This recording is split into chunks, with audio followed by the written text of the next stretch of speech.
यानी सरकार के नजर में मैंने एक अपराध किया था, मैंने अपराध नहीं किया है। एक अपराध का सजा 6 तमिलनाडु में एफआईआर, 4 बिहार में एफआईआर, एनएसए मेरे ऊपर लगा दिया गया। अब जरा बताइए मैं अपने आप को क्या मानूं? आप बताइए, मैं आपसे सवाल पूछना चाहता हूं। नहीं तो जहां पर आपका एनएसए लगा, देश दुनिया से तमाम पत्रकारों ने आपको लेकर, जो आपको नापसंद भी करते थे, ये भी मैं आपको कह रहा हूं, सोशल मीडिया पर बहुत सारे जर्नलिस्ट ऐसे हैं जो शायद मनीष कश्यप से इत्तेफाक नहीं रखते थे, लेकिन उन्होंने भी खुलकर कहा कि एनएसए लगाना गलत था, और न सिर्फ बिहार या फिर तमिलनाडु में बल्कि जहां जहां देश में लगा वो गलत था। मेरा सवाल फिर वही है, क्योंकि ये चर्चा का लंबा विषय है, मनीष कश्यप अपने आप को क्या समझते हैं? वो एक जर्नलिस्ट हैं, यूट्यूबर हैं, एक वो व्यक्ति हैं जिसने चुनाव लड़ा, या इंजीनियर हैं? राष्ट्रवादी हूं। राष्ट्र के निर्माण में, अपने राज्य के निर्माण में मेरे से जो होगा मैं करूंगा। मेरा तन समर्पित, मन समर्पित और ये जीवन समर्पित। उसके लिए जो करना होगा मैं करता रहूंगा। बस मेरा सिर्फ इतना पहचान है, मैं हिंदुस्तानी हूं, मैं राष्ट्रवादी हूं। ये एकदम नेताओं वाला, एकदम आपने एकदम आ गया पूरा गुर आप में। नेताओं वाला गुण समझिए तो, एक पत्रकार का गुण समझिए तो, या एक सिविल इंजीनियर का गुण समझिए तो। अच्छा, इसको सिंप्लीफाई कर देते हैं। 24 का चुनाव लड़ेंगे? अभी तक तो मैंने सोचा नहीं है, और जब मैं लड़ूंगा तो आपको फोन पे जरूर बताऊंगा। मैं बिहार आऊंगा, आप मेरे घर आइए एक बार। चाय पिलाएंगे अच्छी? एकदम बिल्कुल। मैं अपनी माँ का दर्द दिखाऊंगा। आखिर मेरी माँ का क्या कसूर था? मेरे दादाजी के नाम पे जो घर था, उस घर का कुर्की हो गया, घर का कुर्की किया गया। जो संसद भवन पे जो लोग हमला किए हैं, अभी तक उनके घर का कुर्की नहीं हुआ। मेरे ऑफिस, जो मेरा भाड़े का फ्लैट था, उसको सीज कर दिया गया।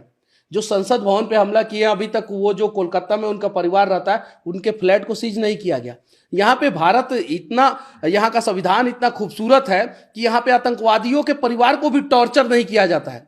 मेरे परिवार को टॉर्चर किया गया। परिवार तो छोड़ दीजिए, मेरे कंपनी में जो पानी पिलाता है, जिसको आम बोलचाल में हम लोग ऑफिस स्टाफ कहते हैं और पहले लोग चपरासी बोलते थे, उसके ऊपर भी एफआईआर किया गया।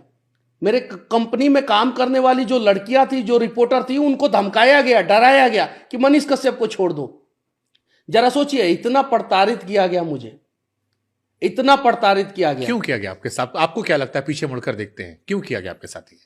जब सत्ता के शीर्ष सिंहासन पे कोई निरंकुश शासक बैठ जाता है तो ऐसा ही होता है। शायद बिहार में कोई निरंकुश शासक बैठ गया, उसने ऐसा किया। उसको पता ही नहीं था कि मनीष कश्यप को हम जितना प्रताड़ित करेंगे, वो जेल से बाहर आके उतना ही मजबूती के साथ फिर से आवाज उठाएगा।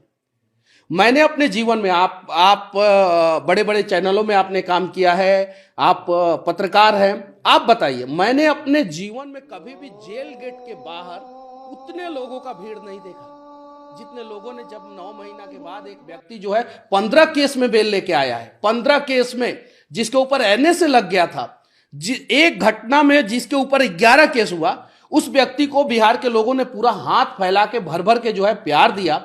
मैं जेल गेट के बाहर आया, मैंने देखा तो मुझे उम्मीद ही नहीं था, और जब मैं जेल गेट के बाहर आया तो उसी समय मेरा ताकत जो है वो 100 गुना बढ़ गया।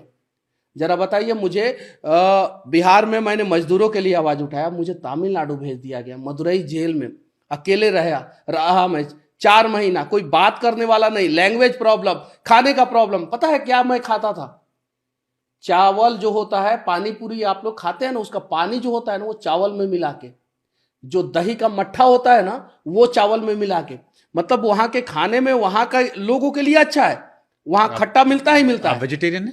हम फुल वेजिटेरियन। अगर मैं आपको बोलूं कि आप 1 महीना तक चावल ही खाएंगे, और चावल जो है वो इमली पानी के साथ, वहां पे इमली पानी मिलता था, जो पानी पूरी का पानी होता है, उसके साथ खाइए, खा पाएंगे? मैं 4 महीना कैसे जिंदा रहा वहां पे, मैं जानता हूं।